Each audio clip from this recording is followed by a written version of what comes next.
Estamos con Ramón Oria de Rueda, él es terapeuta infantil, psicólogo y socio fundador de Luke School. ¿Qué tal, Ramón? ¿Cómo estás? Muy bien, Teresa. Vamos a hablar de un concepto de psicología, porque aquí, bueno, en esta sección hablamos de muchos conceptos, pero que yo no sé si lo tenemos claro del todo. Es el estrés. Lo utilizamos muy frecuentemente en nuestro día a día, estoy muy estresado, pero Ramón, en realidad, ¿qué es el estrés?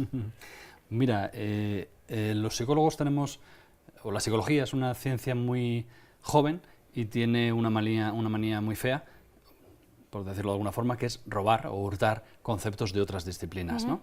En este caso el estrés es un concepto que viene de la ingeniería y se refiere a la capacidad que tiene un objeto para soportar cierta tensión o cierto estiramiento, ¿sí? Y quizás la traducción más adecuada sería fatiga, cuando se habla de fatiga de materiales, ¿no? El término es adoptado por un científico que se llama Selye, que desarrolla el síndrome general de adaptación, lo solemos llamar SGA. Y desde ese experimento se generaliza el uso de la palabra estrés en la psicología. Y Selye define varias cosas. Primero, ¿qué es un agente estresante? Es todo aquello que puede romper el equilibrio homeostático, el equilibrio propio del cuerpo. Es decir, una herida o el frío intenso o el hambre altera el equilibrio de nuestro organismo. Eso es un agente estresante. También define qué es el estrés físico. El estrés físico es el intento del cuerpo de restablecer ese equilibrio. Cuando tenemos un frío intenso, tiritamos, la piel se pone de gallina. Todos esos son intentos de conservar el calor, ¿no? El cuerpo reacciona ante el estrés físico. Se activan algunos sistemas y se desactivan otros. Sin duda el más significativo es la activación del sistema nervioso, ¿no? ante cualquier riesgo o peligro. Y al mismo tiempo se inhiben otros mecanismos, se inhibe la producción de algunas hormonas y se activa la producción de algunas otras. Ahí nos podemos meter en una explicación larga, pero lo típicamente humano, lo exclusivamente humano es el estrés psicológico, que es la capacidad que tiene el ser humano para activar esa respuesta inespecífica, de sudoración de manos, de que se nos haga un nudo en el estómago, de esa necesidad de eliminar todo el peso restante. Todos esos mecanismos que se activan inmediatamente ante una situación de estrés o de riesgo es lo típicamente humano, el estrés psicológico, la capacidad para hacer eso cuando no hay un estresante físico. Yo siempre pongo el ejemplo de un autor que se llama Robert Sapolsky, que tiene un libro maravilloso que se llama ¿Por qué las cebras no tienen úlcera? Y utiliza la úlcera como metáfora del estrés, de aquella época de los 80 en que todos los ejecutivos tenían úlcera, ¿no? Sí. Y dice que las cebras, o podemos decir los primates que son más próximos a nosotros, no tienen úlcera, o sea, no tienen estrés psicológico porque se encuentran dos veces ante su estresante, o tres. Una vez la vez que ven el león, otra vez la vez que huyen del león, y otra vez la vez que el león se los come. Sí. Esos son los tres sucesos estresantes en la vida de cualquier primate. Bueno, pues los humanos tenemos una capacidad que va ligada al desarrollo del lóbulo frontal, que es propiamente humano, que es la capacidad de estresarnos ante un objeto que no existe. Sí. Es, digamos, la cruz de la imaginación. Igual que podemos imaginar y proyectar cómo va a ser nuestra vida futura, yo, Teresa, voy a ser periodista y dentro de unos años voy a montar una empresa de esto y voy a dedicarme al más media. Igual que tenemos esa capacidad de imaginar, que es muy productiva para organizar nuestros planes a futuro, tenemos la cruz, que es el estrés, que es la misma, me voy a quedar sin trabajo... que estrés un poco va relacionado con el miedo, ¿no? Exacto, exacto. La base del estrés está en el miedo. De hecho, bajo un estado de miedo no podemos estudiar o no podemos funcionar. Se desactivan todos los sistemas hormonales que son compatibles con el bienestar. Pero Ramón, ¿qué pasa cuando nos estresamos? ¿Qué nos pasa cuando tenemos este estrés psicológico? Eso es muy importante, es estrés psicológico, ¿sí? Cuando tenemos el estrés físico se activan y se desactivan muchas cosas y es sano. Es decir, aparece un atracador o hay un fuego y se activa todo esto. Que sería el estrés que nos has comentado del mono que 3 veces en su vida tiene estrés, por hacer el mismo chiste que hacía Sapolsky. ¿Qué pasa cuando surge el estrés psicológico? El cerebro activa e inhibe unas hormonas y secreta otras. Los glucocorticoides son la estrella, son los conocidas como las hormonas del estrés, y se activan cuando sucede eso. Y unidos a la activación del sistema simpático, explican un poquito qué es lo que pasa. Pero además se desactivan muchos sistemas hormonales. Esto es muy importante porque es la parte que vemos del estrés.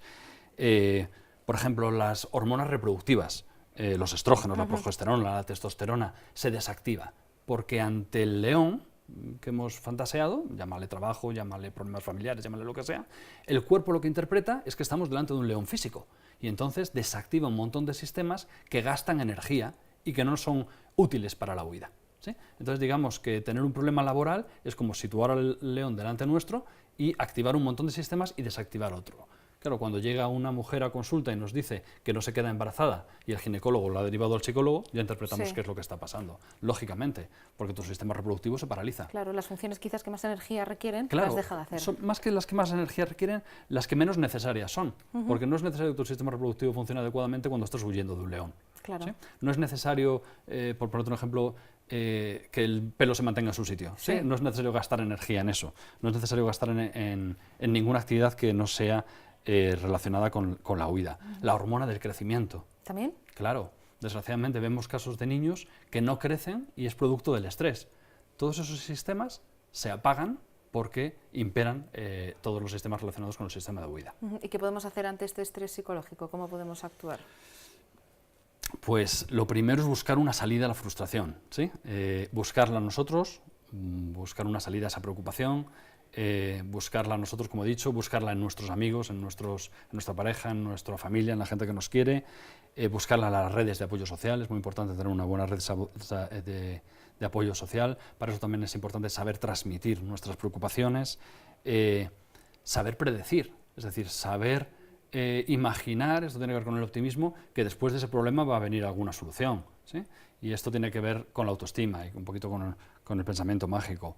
Controlar lo controlable y aprender tanto a controlar lo controlable como a saber que lo incontrolable no se puede controlar. Claro, parece una obviedad.